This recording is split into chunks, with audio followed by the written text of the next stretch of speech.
अगर मैं आपसे कहूँ कि मौजूदा हालात की ज़िम्मेदार हुकूमत नहीं बल्कि अपोज़िशन है, तो आप कहेंगे कि अपोज़िशन के पास तो कोई इख्तियारात ही नहीं। ये क्या बात कर रहा है? लेकिन ऐसा हरगिज़ नहीं है।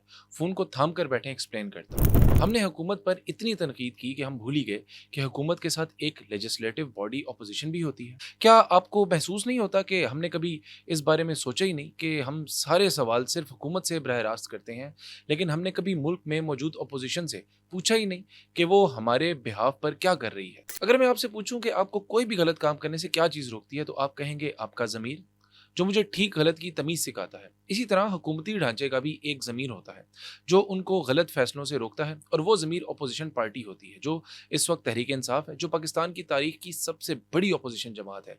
जी बिल्कुल, दुरुस्त सुना आपने, पाकिस्तान की तारीख़ की सबसे ज़्यादा सीटें लेने वाली सबसे ताकतवर अपोज़िशन जमात है तहरीक-ए-इंसाफ़। आप बेशक गूगल कर सकते हैं और एक मज़बूत अपोज़िशन एक हुकूमत से कई ज़्यादा इन्फ्लुएंशियल होती है।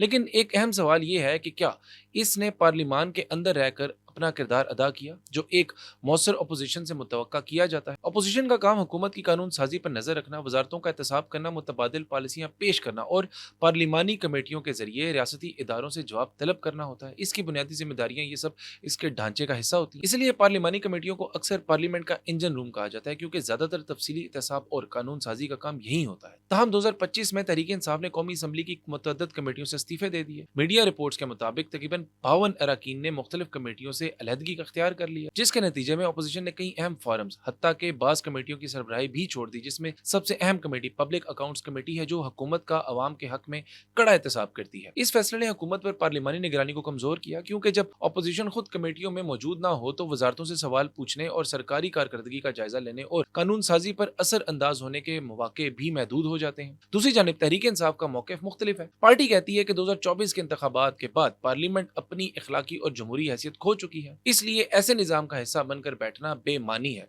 इनके मुताबिक पार्लिमानी एहतजाज और कमेटियों से इस्तीफे एक सियासी एहतजाज थे। चले मान लिया, अगर ऐसा है भी तो सवाल यह है कि आपके अपोजिशन लीडर फिर भी इसी इलेजिटिमेट पार्लियामेंट से गाड़ी की तवक्को क्यों करते हैं? वो गाड़ी की डिमांड क्यों कर रहे हैं? आपको तमाम हुकूमती मराद भी चाहिए, गाड़ियां भी चाहिए, लेकिन आपने जो असल काम करना था, जो आपका काम अपोजिशन था, वो आपने काम किया ही नहीं। गुज़िश्ता चंद बरसों में तहरीक इंसाफ ने कौमी असम्बली के मुख्तलिफ इजलासों से मुतअद्दिद मरतबा वॉकआउट किया, बायकॉट किया, खुसूसन वज़ीर-ए-आज़म की तक़रीर, बजट इजलासों और सियासी एहतजाज के दौरान पंजाब असम्बली में भी तहरीक इंसाफ ने कई मौके पर एहतजाज, वॉकआउट और ऐवानी कार्रवाई का बायकॉट किया। इस सूरत हाल में असल सवाल यही बनता है कि एक अपोजिशन की कामयाबी का पैमाना क्या हो सकता है?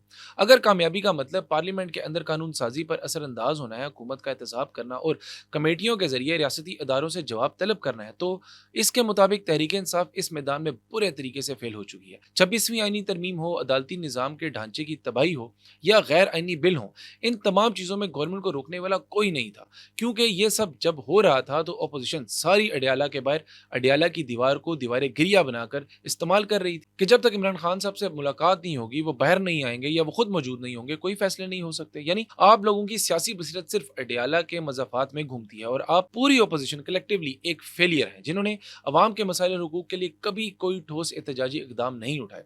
और अब जब आज़ाद कश्मीर में इलेक्शन में तहरीक इस्तेकाम पार्टी को इधर उधर से मेम्बरान जोड़कर हुकूमत देने का इरादा बन चुका है, तो बजाय इसके कि आप वहां पर इलेक्शन लड़ते, आपने वहां पर भी इलेक्शन का हिस्सा बनने से इनकार कर दिया और इलेक्शन का बॉयकॉट कर दिया, यानी मैदान को खाली छोड़ दिया और एक जमहूरी प्रोसेस में दोबारा एक खलल पैदा कर दिया। अगर आपने हर चीज का बॉयकॉट ही करना है, तो बेहतर है कि फिर आप इस निज़ाम की छतरी से भी बाहर निकल आएं और गाड़ियों और सरकारी मराद से भी बॉयकॉट करें, क्योंकि आपकी मौजूदगी और गैर मौजूदगी अवाम के लिए एक जैसी है। लेकिन इन सब चीज़ों का फैसला भी आपने खुद करना है कि एक अपोजिशन की असल ताकत पार्लियामेंट के अंदर होती है या पार्लियामेंट के बाहर होती है। वो एक सूबे के वज़ीर आला हैं जो इश्क इमरानी में मरना चाहते थे, लेकिन क्या ये अच्छा होता कि आप इश्क अवामी में जिंदा रहते और अवाम को रिलीफ दिलवाते? लेकिन ये रिलीफ तो शायद आप अपने कैद लीडर को भी नहीं दिलवा सके, उन तक एक डॉक्टर की रसाई तक नहीं करवा सके, उनसे एक मुलाकात नहीं करवा सके, या शायद आप लोग मुलाकात करना नहीं चाहते क्योंकि शायद उनकी मुलाकात के बाद कुछ नए फैसले आएंगे और शायद जो आप लोगों की मराद और मौजें और जो सियासत चल रही है, इसमें खलल पैदा होगा।